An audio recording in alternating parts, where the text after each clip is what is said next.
You invoked the rights of Black Americans, and you spoke at Howard University. You've talked about commitment to outreach.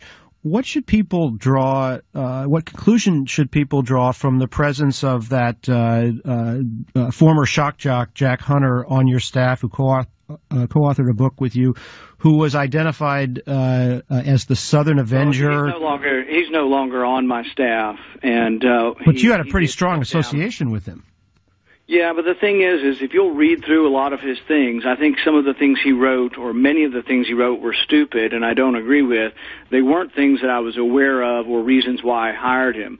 I do think, though, that he was unfairly treated by the media, and he was put up as a target practice for people to say he was a racist, and none of that's true. And if you look at his writings, I think there are a lot of problems and a lot of disagreements, and none of it do I support, but none of it was racist, and there was no evidence. He got along fine with everybody in the office, treated everyone fairly, regardless of race or religion, and we have a very varied office staff and background, so I think that it was just unfair. But it's also unfair to paint a broad brush and say that's who I am when I should be judged by the things I'm doing. And I think there is no greater defender, truly, of minority rights, if you include minorities to be color of your skin or the color of your ideology, than myself, because I will stand up there with the most progressive members of the caucus in the Senate and say, you know what, civil liberties are important, and they're important particularly because of some of the egregious things that happened in America's history.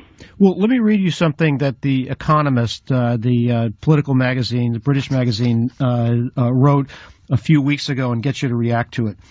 Said the only notable libertarian-leaning politicians to generate real excitement among conservative voters have risen to prominence through alliances with racist and nativist movements. Ron Paul's. Don't you have anything better? Don't you have something better to read than a bunch of crap from people who don't like me? I mean, that won't make for much of an interview if I have to sit through, reading after recitation of people calling me a racist. No, I understand. I don't accept all of that, and I don't really need to or spend the time going and talking about that. If you want to talk about issues and what I stand for, I'm happy to, but I'm not going to really go through an interview reciting and responding to every yahoo in the world who wants to throw up a canard.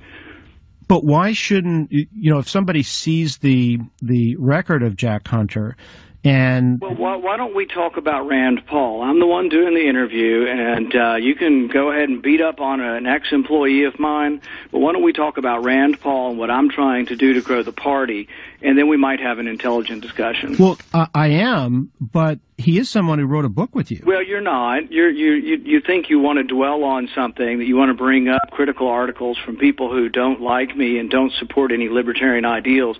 Why don't we talk about what libertarian republicanism means and what it would do for the party? Let's talk about some issues. Let's talk about indefinite detention. Let's talk about aid to Egypt. Let's talk about repatriation of foreign capital so we could redouble our infrastructure, which the president asked for last week. Those might be some pertinent topics other than doing ad hominem on me. Let's talk about transportation.